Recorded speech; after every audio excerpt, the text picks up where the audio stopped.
Drifting on Forza isn't easy. Sure, anyone can slide around aimlessly. But I'm talking about proper drifting. Being fast, smooth, and consistently filling out zones on Formula Drift and Drift Masters tracks. That's real drifting.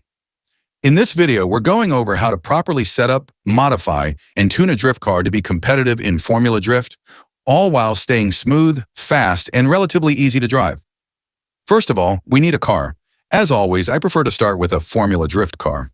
Some people consider them cheater cars, but the way I see it is that to build a proper car, you need good angle, and the Formula Drift cars have the most angle and make a great starting base.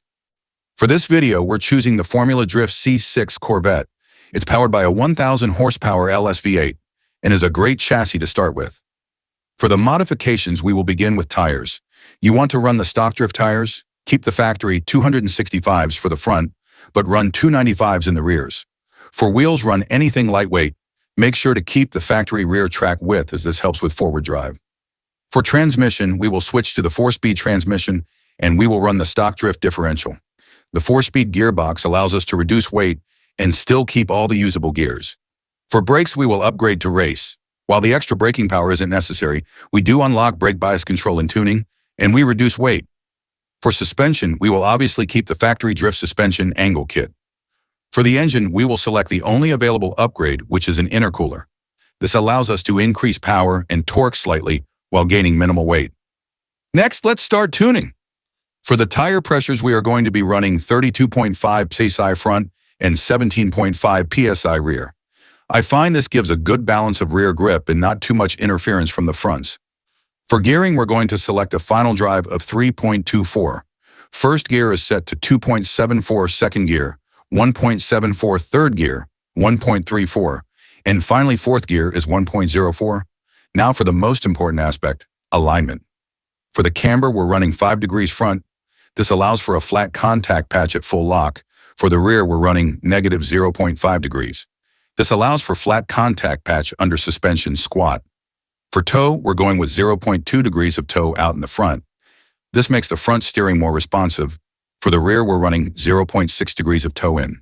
This gives us more forward drive, helping you surge on other drivers super quickly when you're in the chase position. For the caster, we're running 7 degrees.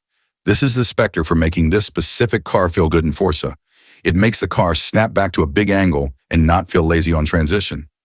The C6 Corvette is a snappy drift car, and I've found that trying to make it feel like a longer wheelbase doesn't quite work, so I've worked around this in my other steps of the alignment, like spring stiffness.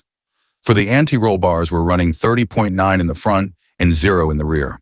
By stiffening the front, we increase drive and grip in the rear, thus making the car faster and grippier while drifting.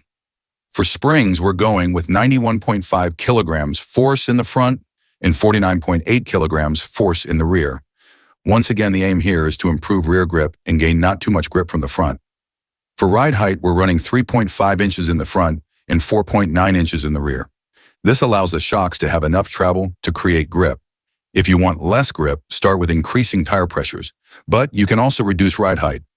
For rebound stiffness, we're choosing 6.4 in the front and 4.5 in the rear. This allows the car to feel smooth but not sloppy.